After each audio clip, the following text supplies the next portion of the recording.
Me this morning. And we are talking about our experiences teaching online for sustainability.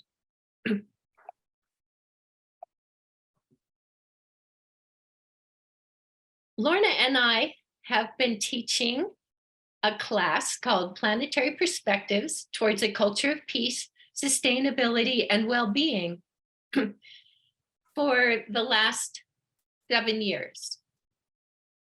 We teach through the University for Peace in Costa Rica and the Earth Charter Education Center, which is also located at the University for Peace in Costa Rica. Every year, we do an annual reflection on our course, and then we do revisions, and we do this as quality improvement. I know that many of you do the very same thing for your courses at your institutions, always with the goal of making the next class better or more adaptive for a particular group of students. So we're going to share with you today our processes, our lessons learned, our new ideas, what we have gained over the last 7 years. So the purpose of our lecture, or our live conversation, I should say, not our lecture, is knowledge stewarding. We think it is really important to share tacit knowledge, the wisdom, the experience, the insight, the intuition that teacher educators use every day. Tacit knowledge is usually not found in journals, like codified knowledge is, yet it needs to be shared within the profession. And in general, this is one of the purposes of the online global forum for ESD for teacher educators. So today, I'm going to talk a little bit about developing a worldview and then explain how we did this online. And then Lorna is going to talk about the ethos of respect and care and how we implement that online. And then we're going to go in breakout sessions, because we know that all of you have a fair amount of experience teaching online, and you can share your insights and knowledge and wisdom with one another about how you made your class engaging, how you got started in online teaching, and then have a discussion around those conundrums or problems that we have when we teach online, and we can do some group problem solving. So that's the agenda for today. We are going to be talking about an article, or the content that we are using today comes from our article, A Critical Reflection on Online Teaching for Sustainability. You can find it in the Journal for Sustainability, and this is the DOI, the permanent link for it. If you click on that, you can access the journal, download journal article. You can download it for free. It is an open access journal. So the challenges of online teaching, I'm sure you're all familiar with them. It's a challenge to make our online courses as engaging as our face-to-face courses. So we want to make the student or the participant in the upper photo who is working in isolation to feel as if they are in an interactive classroom that is in the lower photo. We need to change our courses from transactional to interactive. By transactional, I mean like an exchange between the facilitator and the student. I lecture and you hand in your paper is an example of transactional teaching. But we were aiming for interactive teaching, interaction between the class members, not just between participants and the facilitator, but interaction between everyone in the class. And our goal was to transform a roster of students to a learning community. Now, teaching sustainability online is challenging. Sustainability is complex, and we need frameworks to deal with that complexity. For example, one of the frameworks that we use are the 17 Sustainable Development Goals. We know that paths to sustainability must fit the environmental, societal, economic, and cultural contexts of each community. There is no one path towards sustainability. There are many paths to a sustainable future. And the knowledge about sustainability and sustainable development around the world is distributed across the class. In our particular course, we have students from 4 or 5 continents. And so we need to create structures for the sharing between all of the students so that there can be social learning. So one of the topics, or one of our objectives for the course, is for every participant to develop a sustainability worldview or advance their sustainability worldview. Of course, we have a list of other objectives, beginning with creating a common vocabulary for sustainability. We have people that speak many different languages. Sometimes English is their second or third language. So given that we have so many language traditions in our course, we try to set a common vocabulary that facilitates communication through posting on the discussion forums. One of our main objectives is to create a sustainability worldview.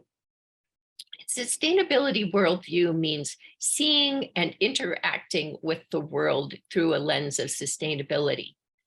And that definition comes from Victor Nolet in his 2016 book.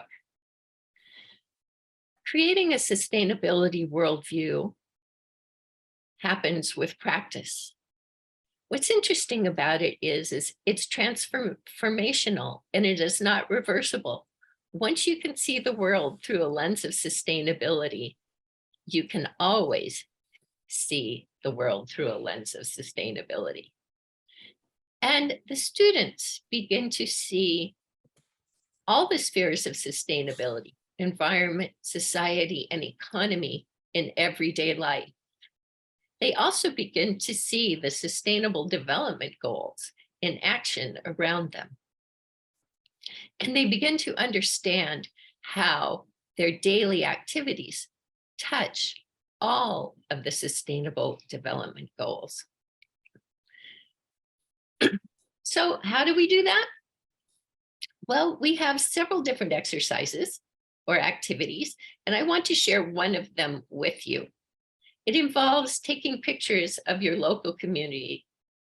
Most of our participants have mobile phones with a camera on them. So this is an easy assignment for them.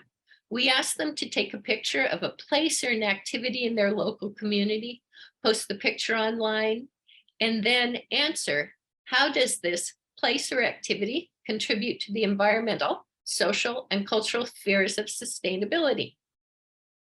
Well, we get some wonderful pictures from people's lives from around the world. It's lots of fun.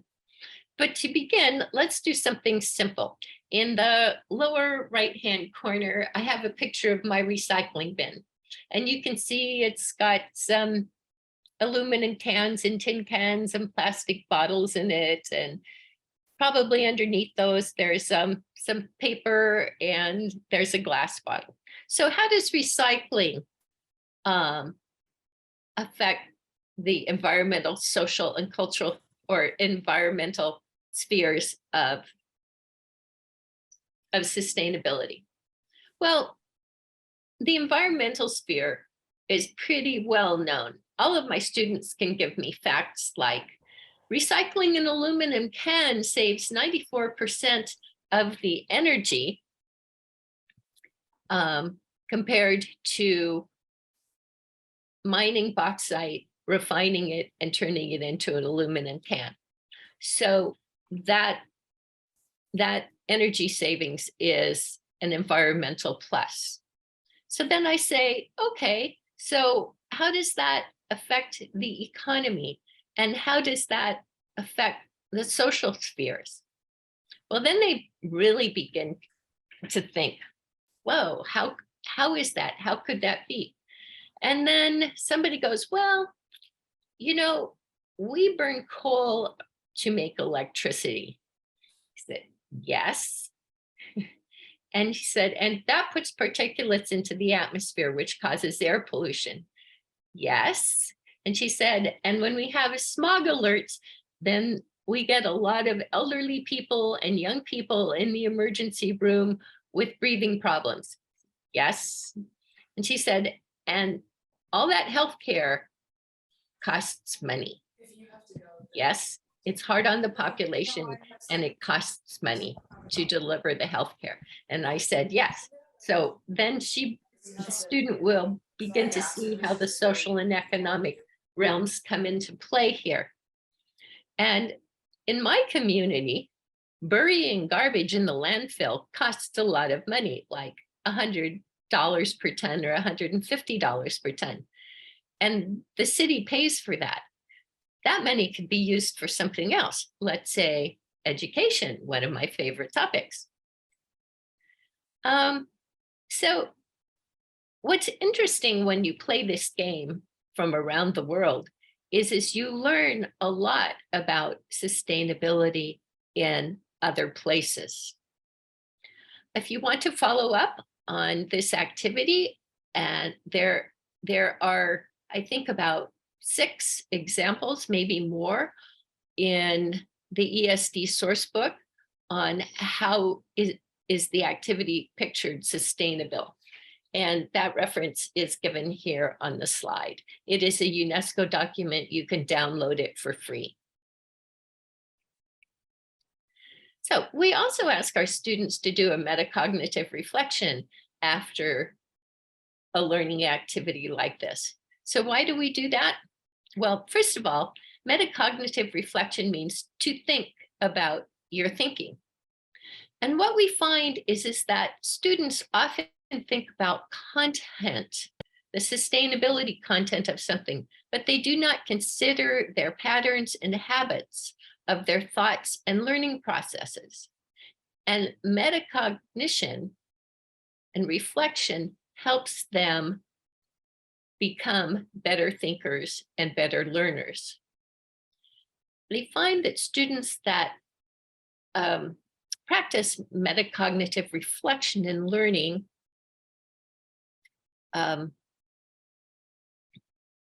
grow as learners, and they can learn complex topics such as sustainability and complex processes more easily. So how do we do this? How do we get students in the habit of doing a metacognitive reflection? We ask questions like, did your awareness of the impacts of the environment, societal, and economic impacts of your daily activities change as a result of this exercise? Is your concept of sustainability evolving? Well, there's some neat benefits from metacognitive reflection. Like the students begin to understand themselves as learners and their tasks and using different strategies and how to use them in a variety of situations. Also, metacognition helps to transmit knowledge and understanding across tasks and contexts. transfer of knowledge is one of our important thinking skills. And we also find that metacognition concretizes learning and makes it more enduring. At first, when we started teaching this class, we were not using metacognitive reflection. And people were saying, oh, cool, exercise. And then we went, no, we really want a different, deeper response than, oh, cool, great exercise. I'm going to use it in my class. So we found that by requesting metacognitive reflection, that the students would then begin to more deeply connect the exercise to their thinking, their lives, and their teaching. All right, now I'd like to turn the program over to Lorna, who's going to speak about developing an ethos of respect and care. Okay, thank you very much, Rosalyn. In addition to what Rosalyn has just shared, we discovered as we reflected on our online course, the importance of developing an ethos of respect and care in the online space. Unfortunately, this particular theme is not paid sufficient attention in the literature. And even when we were students in an online program, we discovered as well that developing this ethos of respect and care was often very limited. And because care and respect are foundational in educating for sustainable development and also to the Earth Charter, we naturally, as we reviewed our online course, focused on that particular element. We wanted to see the extent to which such values were embedded in this online space. How then did we try to do this or develop this? Next slide, please, Rosalyn. We found that at the heart of developing an ethos of respect and care is the acknowledgement of the value of each person and an acknowledgement, no, could you go back, please? Right. And, okay. And an acknowledgement of the contribution that each person makes. In other words, our particular mindset was one in which we saw each participant as valuable, and we saw each participant as coming with a gift to the gathering. And we focused on that. And I think that made a big difference in terms of how we developed the respect and care in this space. We were particularly mindful of it in three key areas. One, the area of the actual design of our course. Secondly, in terms of the relationships we cultivated online, and also in terms of the communication that we encouraged and that we ourselves engaged in with each other and with each participant. Slide 14. Of course, because in terms of the course design, we were mindful that all the participants were coming from different regions and different disciplines. Rosalyn had pointed out that earlier. And so we made particular efforts to use diverse materials, reflecting diverse disciplines and regions. And so a range of videos and photos and songs and narratives and fact sheets reflected this particular range. I think this is very important, again, because like one of the online courses I did, which had an international group of students, I found that many of the materials were really did not reflect the diversity of the student population. And I think in the online space, especially in an international group, we need to make every effort to do that.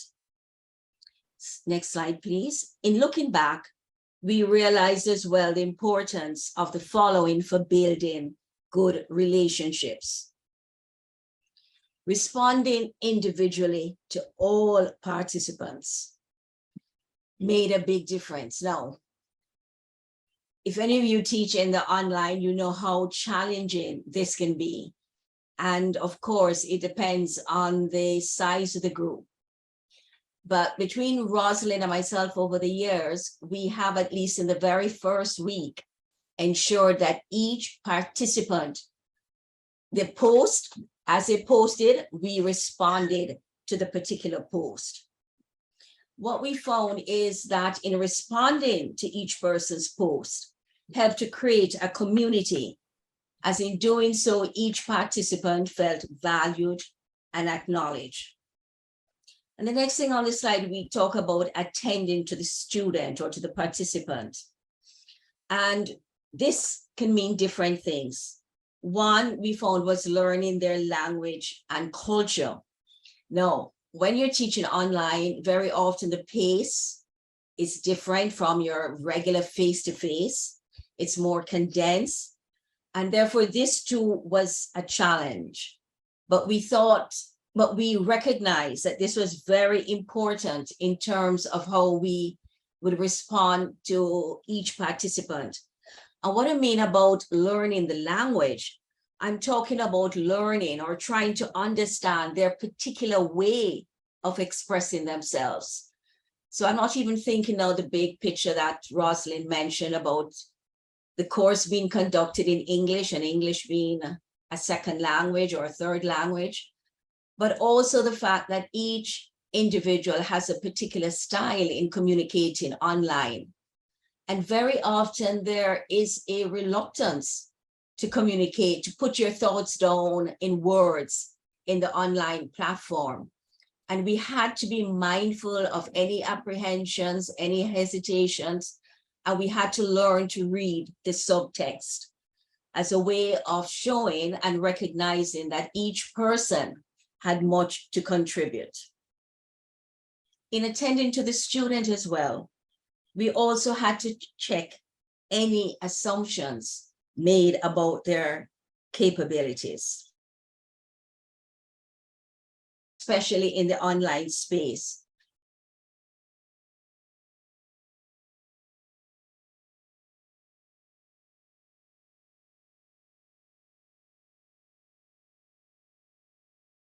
And we're responding and we're learning about them primarily by the posts that they actually do make. And sometimes posts are short, depending on the particular individual. We found as well, responding to their work with respect and care most significant. I'll elaborate on this a little later. And then the last point here is looking for and acknowledging the gifts that they bring. I think we sometimes forget that each person adds value and brings a gift to any gathering. And when you have a huge group online, it's easy to miss the individual, miss the participant. And you could just respond as a group and forget how important it is to attend individually to each participant. How we actually responded to their posts, because one of the things we did as we reviewed our course was that we actually looked at the posts they made in the discussion forums and how we responded as well. And it was clear to us that we made a real effort to identify and to show some kind of affirmation or appreciation for the gift that they brought. How did we do this? I think of the times we encourage the participants to reread each other's post. I think about the times we clarified participants' posts, how we emphasized and extended ideas, the times that we pointed out the uniqueness of a contribution so that the gift that the participant brought was made visible to all. And I think finally, we modeled being open to learn and to co-learn with the group. We were not, the sage on the stage, but we showed very clearly that we were co-learning. And how did we do this? As participants were encouraged, and as they did, they shared complementary materials. One of the ways we would respond is we'd actually view these materials and we would comment on them. Slide 16, please. Next slide, please, Rosalyn. The next important factor we found in terms of developing this community of care and a community based on respect was using the right, quote unquote, right type of communication. We recognize how important this is to build trust as well among the participants. One of the things we found in terms of developing this respect and care is having timely responses. And of course, that is sometimes a huge challenge. No, not sometimes, always a huge challenge.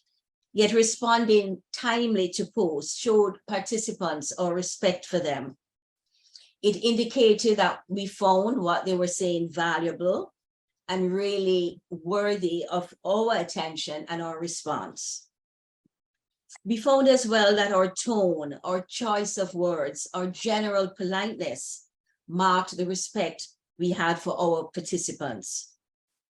Equally important was our willingness to take on board their responses, to read very carefully what they were saying or trying to say, and in fact to quote unquote listen, look for the subtext. And as we modeled respectful communication, we encouraged participants to respond in a similar way to each other. And to share and to summarize what I've been trying to say now, I want to share with you conversation that Rosalyn and San and I had to talk about our approach. This was a conversation that was actually led by Rosalyn. So here are some of the things we spoke about. One, our responses this first week are to be positive, especially we need to give the message to each participant that we're glad you're in class, your voice is heard, you have something important to say. Next, we felt that it was very important that everybody would receive a response in this first week. Over the course of 5 weeks, of 5 sessions, we perhaps would not respond always to all individuals, but at least 3 or 4 responses to each individual was made. Next point was that we're convinced that positive comments are needed to transform a group of participants into a learning community, otherwise known as a community of practice. In face-to-face classes, we can smile at people, we can nod, we can touch them to say welcome. We need to do that online, create that same kind of bonding. And our means is mainly, writing comments, responding to their posts, choosing the kinds of photos and videos that we use. And we found as well that enlarging the conversation is really important. And therefore extending the students' ideas and ensuring that other participants, students responded as well to each other, helped to enlarge the conversation. And finally, the point we reminded ourselves about is that we teach a great deal through comments, not only through the materials we post, but through the actual posts that we ourselves write. And so at this point, I'm now going to hand back to Rosalyn and ask her to set up the breakout group discussion questions. Thank you. Lorna, thank you so much for your presentation. All right, so we're going to go into breakout session. Where we're going to be put into small groups, and these are going to be open-ended sessions, meaning that we will not come back together as a full group, but we will just leave the meeting from these small group discussions. Before I get into the discussions, I would like to thank all of you for participating this morning. I know that for some of you, you got up quite early, and for others of you, you're staying up quite late. So thank you for wherever you joined us from around the world. Oops, move back. Our discussion questions are, how did you learn to teach online? What helped you to make your classes engaging? You know, for some people, there are some people in the online global forum who haven't had to teach online yet. Their universities are just now investing in the learning platforms and the technologies to do that. So for them, how is it that you began to teach online? And what are you doing that makes your class engaging, to make people want to return to it and to get away from that feeling of it just being transactional? And then the second part is the problem solving part. All of us, when we teach, get conundrums because teaching online is different than face-to-face teaching. And we all have our colleagues that we can go to help solve those problems. I've gone to Lorna, I don't know how many times, saying, Lorna, this is what I've observed this week. What are you observing? Let's chat about this. And it's just been wonderful to talk to her about those conundrums. So this morning, let's use the experience and wisdom of this group and talk about our online teaching conundrums, and we can problem solve those together. So may I please ask our technical host to divide us into conversation groups, and then we'll go into conversation, and then eventually we will exit the meeting from those conversation groups. Thank you. Sure, Ros, I'll do that. Just a short thing before we break. There's a couple of things in the chat which maybe we need to respond to before we break. And they're mainly around accessing the materials. So maybe we should just make the point for people to look out for an email from you for joining our new platform. Yes. Where all our materials are recorded and shared, and even this live conversation will also be recorded. So just also an opportunity for a little quick advert for those people that are here, that we have moved over to a new platform, beautifully designed, thanks to Andrew and Wendy. I think Wendy has now left, but so a big thank you to all of those. And then so just to watch our space, you will be getting an email from Ros with instructions on how to log into the new course site. So yeah, then you'll be able to get the reference to their paper, you'll be able to get their slides, you'll be able to get the live conversation. So that's wonderful. Thanks very much, Ros and Lorna. There are 14 of us. Shall I make 3 groups? What do you think? Sounds good. Yeah. Okay. I'm not that experienced with this, so let me see. I'm going to automatically assign you to 3 breakout rooms, and then I hope you've all sort of at least memorized, if not recorded, the questions, and have a quick chat with people, and then when you're ready, say goodbye, and we'll see you on the platform or at the next meeting.